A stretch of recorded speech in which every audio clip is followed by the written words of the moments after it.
Menteri Komunikasi dan Digital atau Komdigi Mutia Hafid mengatakan Presiden Prabowo Subianto menegaskan bahwa tidak boleh ada backingan dalam pemberantasan judi online. Perintah tegas tersebut disampaikan kepada Kementerian Koordinator Bidang Politik dan Keamanan, Kemenko Polkam, Kejaksaan Agung atau Kejagung hingga Polri. Dikutip Tribun Timur dari Kompas.com, Mutia mengatakan, Presiden Prabowo menyebut beberapa institusi atau lembaga seperti Polri, Jaksa Agung, kemudian juga Kemenko Polkam. Menurut Mutia, Prabowo menyebut tidak boleh ada backing-backingan atau membantu pelaku judol.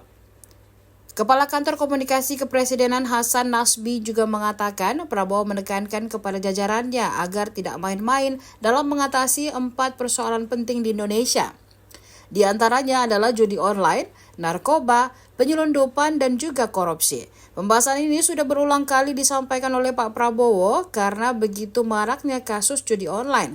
Hal ini menandakan jika Presiden Prabowo sangat bertekad memerangi judi online di Indonesia. Download Tribun X sekarang, menghadirkan lokal menjadi Indonesia.